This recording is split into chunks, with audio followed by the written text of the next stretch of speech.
guys, welcome back to another vlog. So you guys, today is Valentine's Day and I'm about to do my makeup, and I thought that I just come on and we have a quick chit chat on Valentine's Day, on couples, on keeping the fire burning. Okay, the thing is, yesterday I was on a live yesterday. My girl on YouTube here, Marina's live. I know her name is Marina is Siri. I think that's the YouTube name. I would write it here on the screen for you guys to see. Okay, so we're on her live yesterday. Very interesting live, and she was talking about love, and she was like, is love enough in marriage? Interesting topic, and I really loved the perspective that everyone came with. I really learned a lot, and I would link that live in the description box, so if anyone is interested, you can go watch it, because it was a lot, people came with their life experience. I just really learned a lot, and there was something that when I came on, there was something that I talked about. And when I was in the bathroom yesterday having my bath, I'm always I remember things when I'm having my bath in the shower. When I'm having a shower, listen, the Nigerian girl in me, it's so hard to differentiate between shower and bath. So when I was having my shower yesterday, as I always do, in the shower is the time that I tend to remember things, go through my day, and flashes of thoughts just flash through my head. I'm always very profound during my shower time, let me tell you guys now. So I remembered when I came on that live, I said something about some dude that I was dating, and why I just knew that it would never work for me and this dude, and I just kind of zoned out was I think there was one time, and it was that one time, but then I started to see that trait in him a lot. So he usually comes to pick me up from work, and then I think there was this time he came to pick me up, and he bought himself, I think, juice, and obviously in traffic, in Lagos traffic, you can buy so many things in Lagos traffic. So I think he bought himself juice and these plantain chips, and he only bought for himself, and he was coming to pick me up from work, and when he picks me up, I saw that he had juice and plantain chips. He didn't offer me, I didn't ask him, but he was very comfortable and relaxed to drink the juice, finish, eat the plantain chips, finish, and keep it moving. And in my mind I was like, interesting. And for me, it was a big deal. It might not be a big deal to somebody else, but for me it was a big deal because of where I was coming from. Okay, I had a father who would buy things and lock them up in his fridge in his room. So he would buy yogurt, he would buy apple, he would lock them up in his room. Sometimes he would bring them out for us, but just the thought of buying things, he had a fridge in his room. Like, I hated that growing up. So for me, it was an automatic no. It was an immediate no, because I was like, it was just like a deja vu moment for me. It's like, I just feel like it's, anyway, I thought so much, I put so much thought into that, and I think that this is the thing about us as individuals. Most times our deal breakers, like my deal breaker might not be your deal breaker. I've seen people who are in relationships where their partners cheat on them, and it's not a deal breaker for them. Do you get me? But for somebody else, it's a deal breaker. And I feel like our deal breakers are usually influenced by our life experiences. Like, personally for me, I would never be with someone who is selfish, who is who's all about themselves. Do you feel me? So that was an immediate turn up. The guy had other nice qualities, like someone that would come, how Lagos traffic can be, and every day he would literally come to pick me up from work. But that singular act was a deal breaker for me. Do you feel me? And it wasn't just that one time, it was just a couple of other times. He would get things for himself, but that just made me like zone out of that relationship. So it's very important for you to know your deal breaker, and if you see any sign of it, run. Okay, now but the thing that I wanted us to talk about today, because it's Valentine's Day, it's about love. Was a question that, you know, someone asked on that live, and she was like, is it possible for couples to grow apart? And it's very possible, you guys. It's very possible that two people that, you know, used to be in love with themselves, it's very possible for them to grow apart. And you know, we really talked about it. One thing, love needs, you need to nurture love, you know. It's one of those things that you have to feed or it will die out. And it's always gradual, the process of, you know, partners, you know, drifting apart. It's always like a gradual process, and you don't even see it happening. Like sometimes, because you know, when you're married, especially when the kids start coming up, and you know, you have your career, you know, responsibilities, you know, when the kids start coming up, maybe you buy a house. Basically, as responsibilities start piling up, you know, we're chasing money, you know, our lives are busy. It's so easy to start neglecting your partner. It's very, very easy. It's easy, you guys. It's half-term break, so the kids are home. Dizzy, what is it? Dizzy, why do you always carry that rice? Give me. Why do you always go to the cupboard to carry rice, Zikora? I go away. Go. Go. It's very easy, you know, for you to start drifting apart. Life is so busy, and you guys don't have time to like just connect and talk, you know. One thing that I'm not even gonna lie, that was last year we had that drifting apart moment between me and my partner, like seriously. And that was because last year, that was the lockdown year, he wasn't around for most of the time. And I don't know, but I'm not really like a phone call person, you know. Like if he calls me, yes, he calls me, yeah, and we talk, but for me it's not the same. Like I like, you know, the physical thing. We sit down, we chat, you know, we touch body, you know, those kind of things, you know. So yes, we were trying, but when he was away for a lot of the time. And then because I know that when he calls me, he can feel the disconnect. So we try to call maybe once every day in the night. By that night time, I'm tired, you know, I'm the one doing everything with the kids. By the time I put the kids back to bed, I'm exhausted. So when he calls me at night, I'm not really very chatty, and I'm not really very communicative. So the calls are just very bland and dry, you know.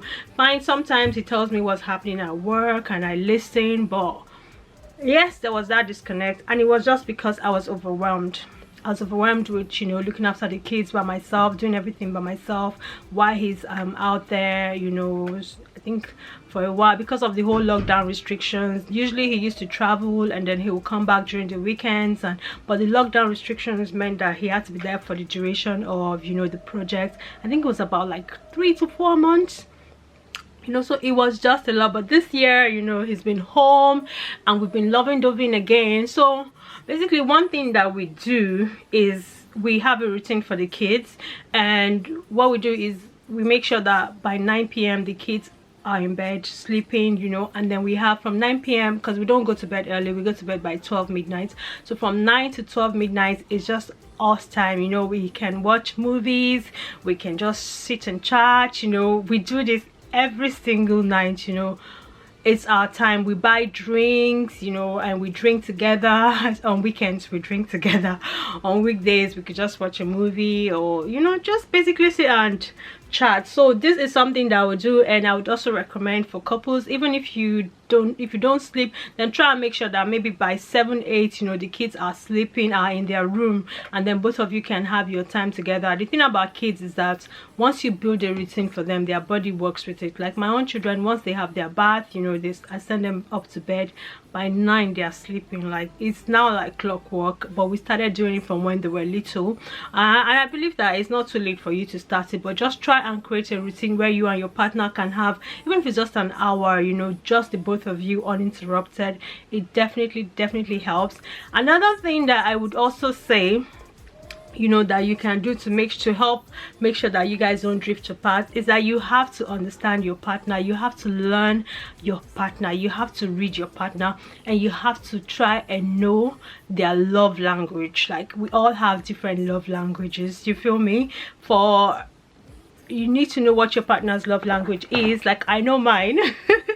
I know that my own love language, you know, I don't know what category that we're going to put this in, but he definitely likes touchy-feely, even though he acts like he doesn't care about it. But I remember there was one time, I don't even know what happened. I think, yeah, it was during that time, like I told you guys, all of last year, you know, he wasn't around for most of the time. So when he came back, it was taking us a while to get back into the zone again. And me, normally, I used to be like very touchy-feely, you know, I could just hug him, I could just, you know, touch him, I could come on him, you know.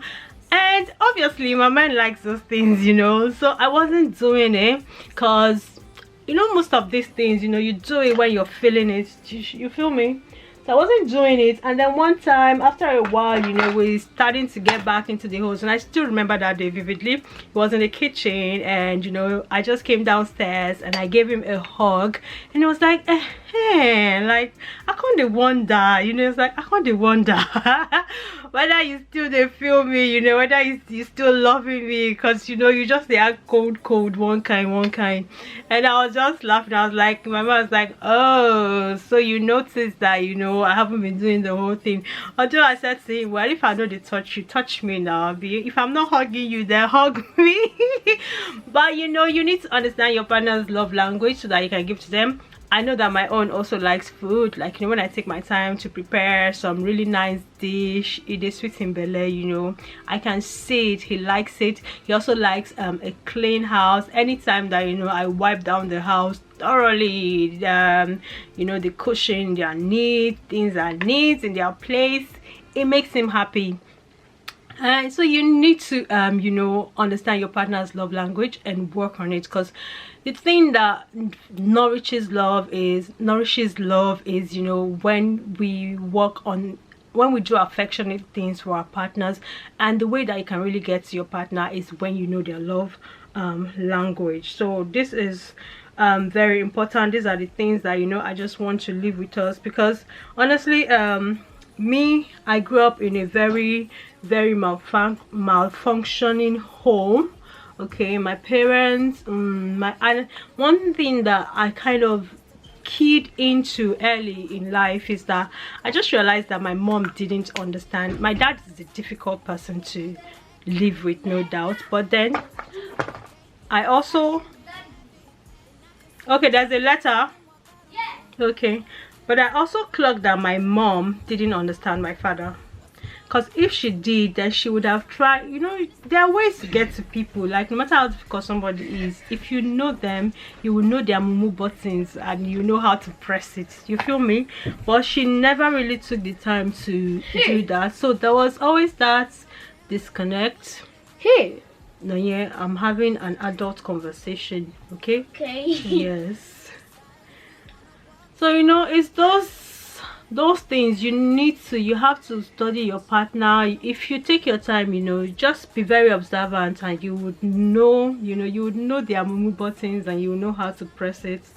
You know, these are the things that I would say, you know, helps to nourish, you know, that love.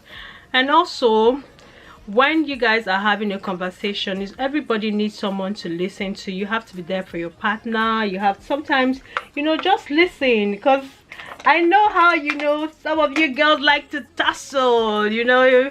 Sometimes you're over sabi, you know. I think it's too much for your partner. Your partner is trying to tell you something, you're already giving them advice, you know.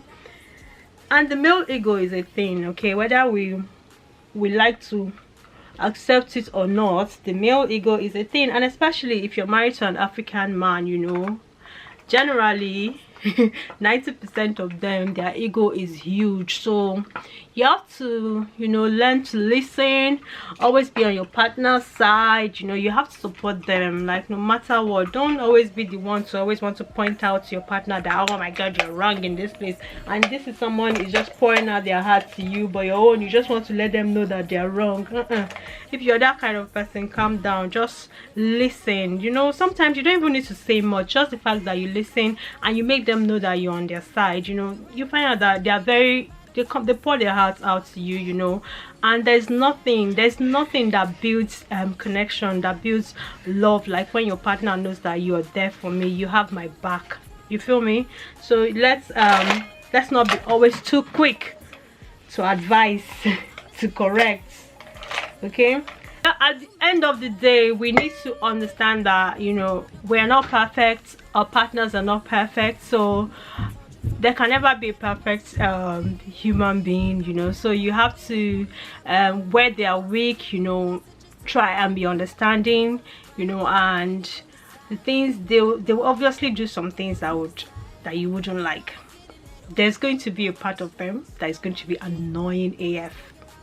You have to just understand that and learn to manage that, and, you know, focus on the strength.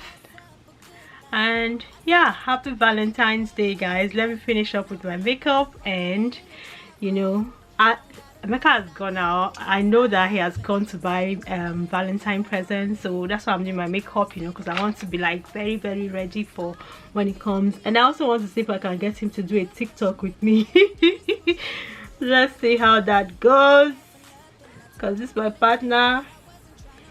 He's not here for that social media life, you know. And look at me, his wife. I'm a social media babe, you know.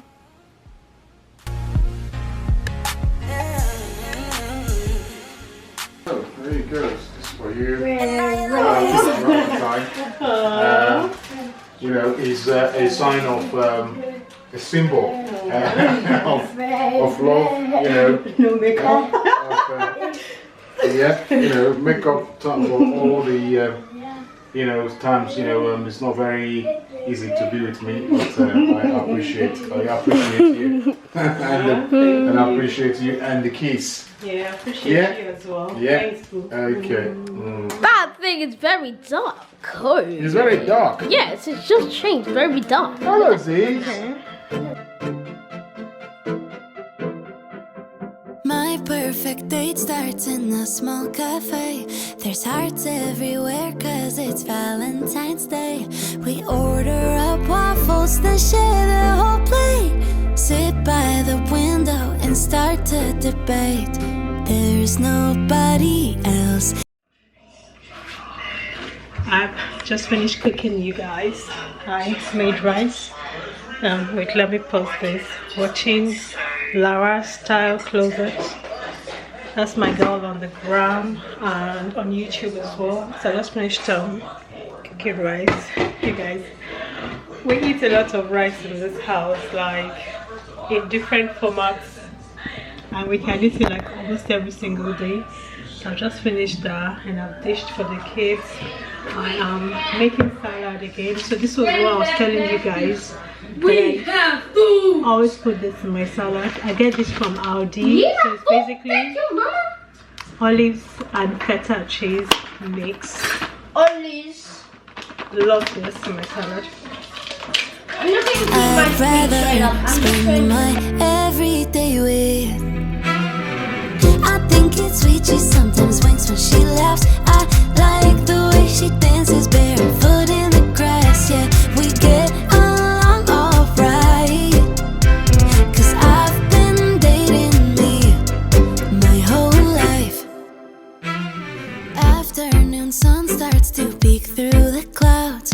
We take the back streets to avoid the crowds. Waltz over sidewalks and twirl in the breeze. She'll catch me if I get weak in the knees. There's nobody else I'd rather spend my everyday with. She doesn't mind that I don't. Happy Valentine 2022. I remember 2021 Valentine, I was just by myself. 2021? Yeah. Okay. You were... Okay, when I was in Sweden. Yeah. Yeah. That was last year. Mm-hmm. Last year I was... last year about this time I wasn't very healthy. No. I was still... recovering. Yeah. Yeah, cheers. For love. Yeah, cheers. For oneness and for good health. Yeah, good health. Above all, Yeah. 'cause it was on the basis of health that I wasn't here last year. Mm-hmm. Yeah. Mm-hmm. On the basis of ear health. Yeah. Cheers. Thank you for being a great husband, great father. Love you. Love you too. Cheers.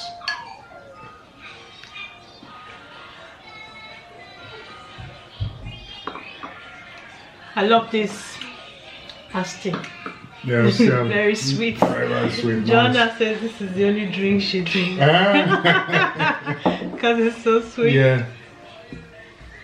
Yeah, it's Italians. They know what the ladies love. Mm. But you prefer the dry ones? But this one is not bad.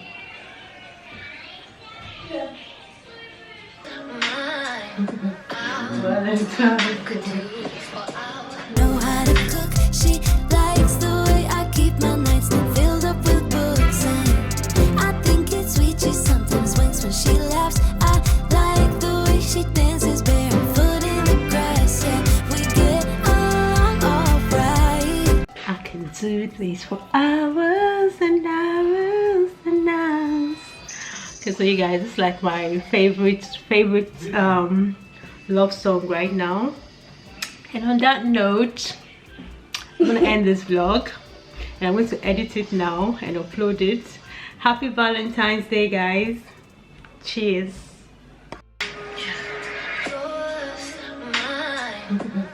Valentine. Could do for hours, sit and talk to you for hours.